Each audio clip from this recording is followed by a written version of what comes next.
taxman's taken all my dough and left me in my stately home, blazing on a sunny afternoon. And I can't sail my yacht, he's taken everything I got. All I've got's this sunny afternoon. Save me, save me, save me from this squeeze. I got a big fat mama. Hello there, fellas. It's very nice of you to join me on this nice sunny day. Well, it's actually getting a bit cooler now. I don't like the heat very much. It's like 23 degrees or something. It's nothing too crazy at the moment. Anyway, the purpose for my upload is to tell you a spooky story with a little bit of, not my evidence, but something to back it up a little bit. So, are we sitting comfortably? I really, really hope so. See, when I was a little kid, and I lived at my dad's house all the way in Corsham, yes, that place with the old decor. Let me see if I can splice in some footage for you to give you an idea.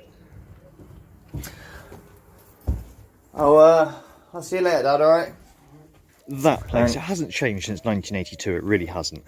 But I never forget in the living room, you know, the part with the brown carpet, I was playing on my bear on wheels, what my gran had got me. My gran was quite extravagant and whatnot. She was, yeah, quite a rich lady, but she moved to Corsham. I'm getting off the point here. She had a great big house with a summer house, but she got burgled. She kept all the money in cash in a safe. So she thought she could put up a policeman's helmet hanging up as a deterrent, you know, like the tit helmet. It didn't work. They burgled her again. Anyway, so she moved to Corsham. Irrelevant.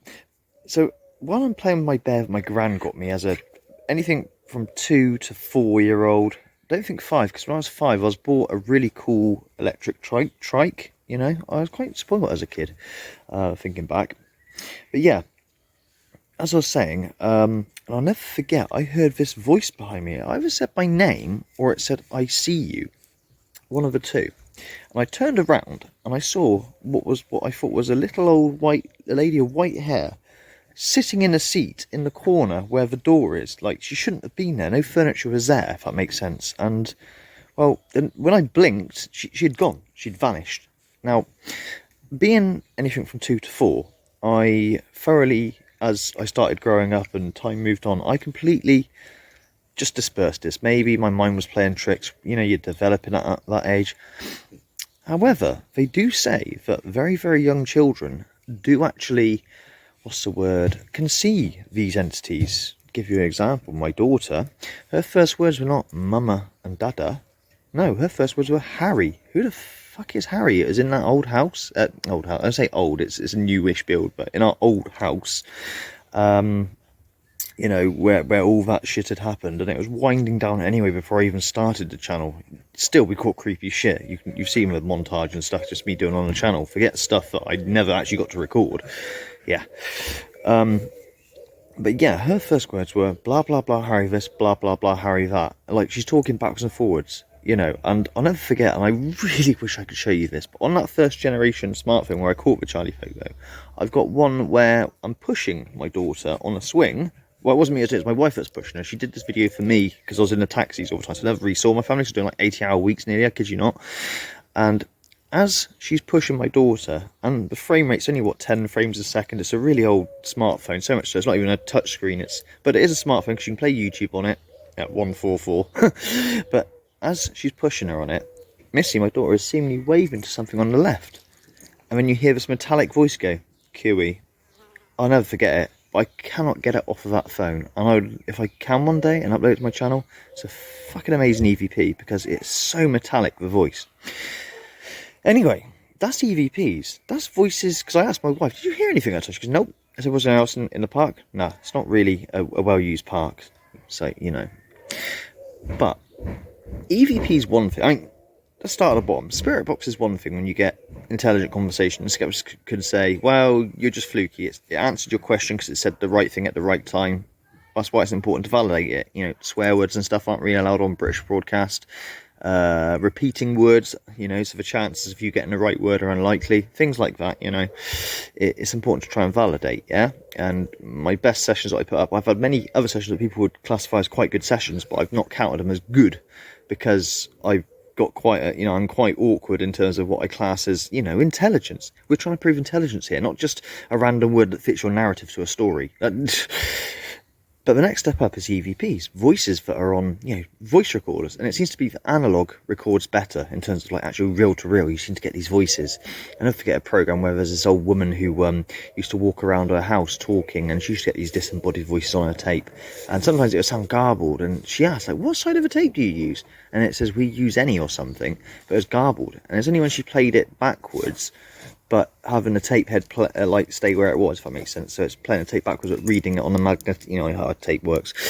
Yeah, we use any. Like, it's kind of interesting.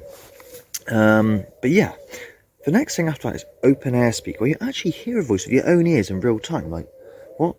I've had this happen a few times in that old house. Well, the first time when I was 2 to 4, but I dismissed that. I became a skeptic, believing God. I mean, none of that. You know, I'm an edgy teenager or 20-year-old. I mean, none of that. And when I told you a million times, I met my wife and she said that there's something here, be warned.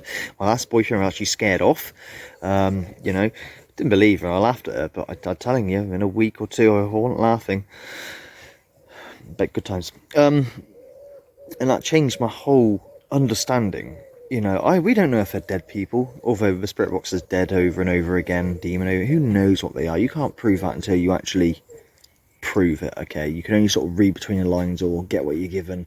Like, you know, when people say, oh, I'm going to try and contact, you know, a dead relative or a famous person the minute they're dead. By the way, that's fucking stupid. Don't do spirit box sessions on celebrities the minute they're dead. Why? Forget the ethics of the family. Because that famous person's name's going to be all over the radio, and you're going to go, oh my God, Kobe Bryant's in my house. It's a Kobe Bryant on my fucking, you know, spirit box. Yeah. You're a fucking moron. Stop. All right? That's why. The evidence is tainted the minute you do that, and you know who I'm talking about. So, anyway. Disembodied voices. 2 to 4. I see you, or my name, not sure, can't quite remember, but I certainly remember seeing the old lady with white hair. And in my old house, I had the most creepiest rendition of Silent Night sung to me while I was on the toilet with my fucking boxers around my ankles. I thought it was Christmas carolers at my door, and I sort of looked at the time and thought, it's midnight, it's a bit fucking late for... And plus, we never had Christmas carols. Well, why not? Okay. But as I got off the toilet to go downstairs to like say, hey, you know, what are you doing? Yeah, it's Christmas. It's fucking midnight, guys. Come on, knock it off. You know, I realised that the voice wasn't emanating from down the front door. It was emanating like above me. Like, are they in my fucking loft then? What the fuck? And I started listening harder intently because the voices were just off. I can't describe it. They're off. You know, they're not human sounding almost. And it didn't get to the full verse of Silent Night, but it just suddenly stopped.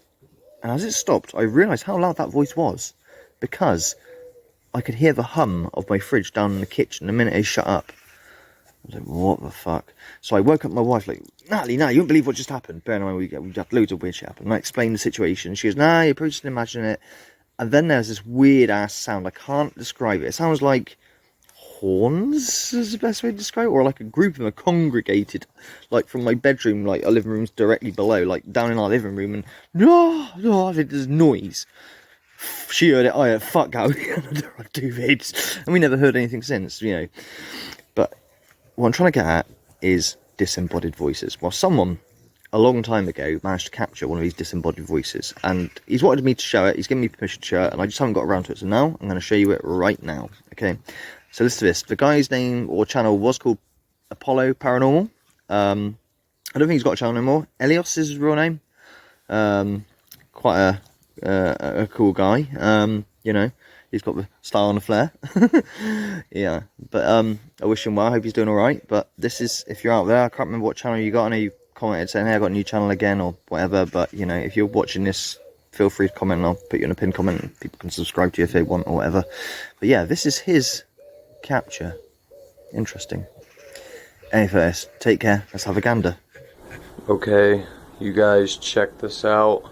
I'm sitting in here doing sessions, and I end up taking this I set it right outside the window, right there.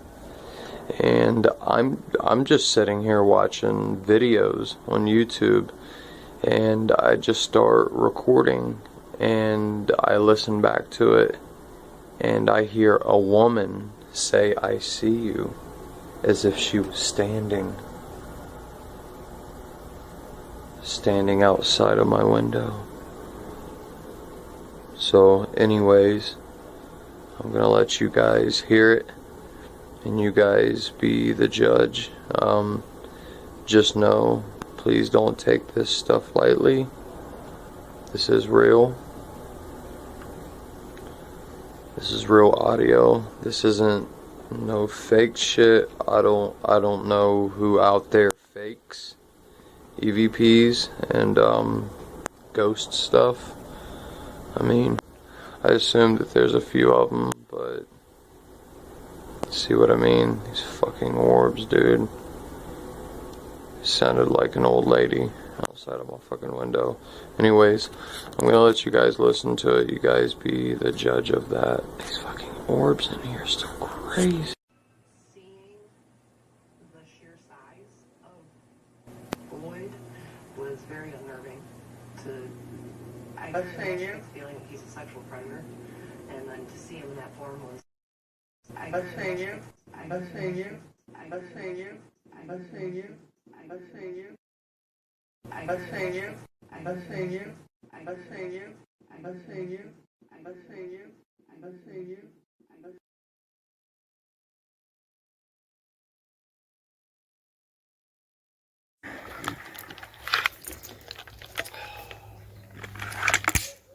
So what did you think?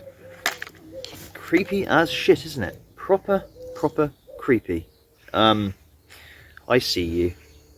Yeah, very similar voice. So it's like all old ladies sound like that or something. But I'll never forget it. So, have you ever heard of any disembodied voices, open air speak in real time? If you have, I'd love to hear your experiences in the comment. And with that, I bid you good day. Get another fucking... Come on. Oh, I got him. Let's have a look. Oops. Poor little monkey. Yep, finally got my red dot scopes in. That's a bit better. Phil, you make me angry, Phil!